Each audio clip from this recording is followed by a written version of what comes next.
dihubungi oleh Menteri dalam Kabinet Bapak Jokowi yang menyatakan keinginan dari Bapak Jokowi untuk menduduki posisi Ketua Umum PDI Perjuangan. Itu pernah saya sampaikan di dalam beberapa diskusi karena ada seorang mantan menteri yang kemudian dihubungi oleh Menteri dalam Kabinet Bapak Jokowi yang menyatakan keinginan dari Bapak Jokowi untuk menduduki posisi Ketua Umum PDI Perjuangan. Itu pernah saya sampaikan ke publik. Dan kemudian melihat apa yang terjadi dengan Partai Golkar yang mula-mula juga ada rumor seperti itu. Ternyata itu kan terjadi. Maka apa yang disampaikan oleh Ibu Megawati Soekarno Putri tersebut itu adalah benar. Di sini kami ingin menegaskan bahwa Bu Mega bukan hanya Ketua Umum PDI Perjuangan, beliau putri proklamator. Bu Mega sudah menjadi bagian dari suatu ide, gagasan, cita-cita bagaimana negara hukum dibangun. Bagaimana negara karakter pemimpinnya tidak boleh otoriter. Bagaimana Bu Mega membangun legacy untuk melawan pemerintahan yang otoriter, yang korup, penuh dengan nepotisme dan kolusi. Bagaimana Ibu Mega penuh dengan gagasan tentang emansipasi, tentang meletakkan prinsip-prinsip demokrasi berada di tangan rakyat. Nah, karena itulah sikap PDI Perjuangan sangat jelas. Ketika ada pihak-pihak yang mencoba secara langsung ataupun tidak langsung menggunakan kekuasaannya untuk mencampuri kedaulatan PDI Perjuangan yang dijamin oleh konstitusi, oleh undang-undang, ya maka seluruh jajaran partai dengan militansi tinggi, dengan pertaruhan jiwa raga, siap akan membela Ibu Mega dengan seluruh gagasan-gagasannya itu.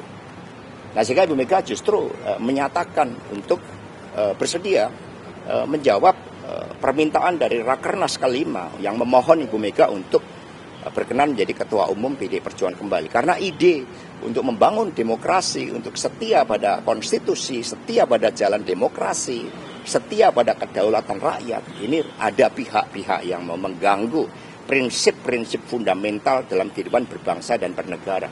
Apalagi ini menjelang 17 Agustus yang merupakan peringatan bahwa kemerdekaan Indonesia ini membangunkan jiwa-jiwa rakyat Indonesia agar merdeka, berdaulat, untuk tidak mampu ditekan oleh siapapun yang mencoba menyelewengkan semangat 17 Agustus tersebut.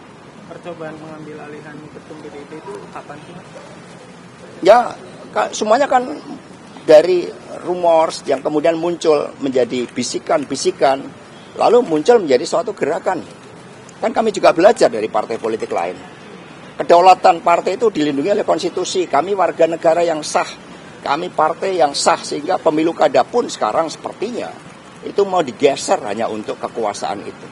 Mas, ini momentum Bu Mega mengatakan akan penjagalan partai atau PDIP ini karena melihat momentum Golkar yang sekarang diguncang gitu. Jadi itu bisa membuktikan apa yang disampaikan Bu Mega itu benar gitu. Itu momentum suara kebatinan, suara nurani yang bening. Itu momentum ketika kami mempersiapkan pemimpin-pemimpin dari rakyat dan kemudian ada yang mencoba untuk mengganggu.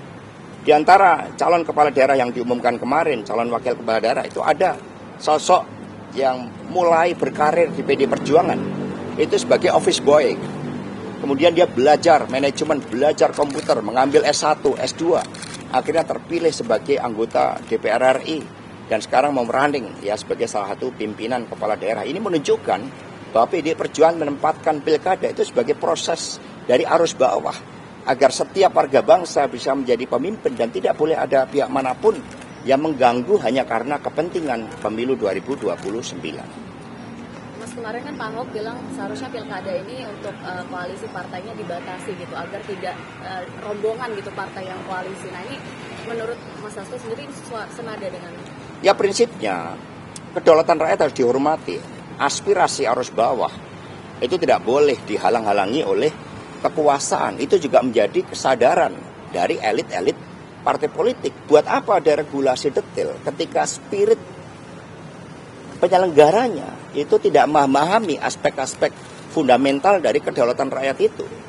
Lalu pemilu secara langsung mencoba untuk diakal-akali dengan pendekatan kekuasaan, dengan intimidasi hukum. Ini yang harus kita hadapi bersama-sama karena ini demokrasi kita, ini masa depan kita, ini kebebasan kita untuk berserikat, berkumpul, dan bersuara. Gitu dengar, ini akan diambil nih kayaknya PDI Perjuangan. Saya mau jadi ketua umum lagi.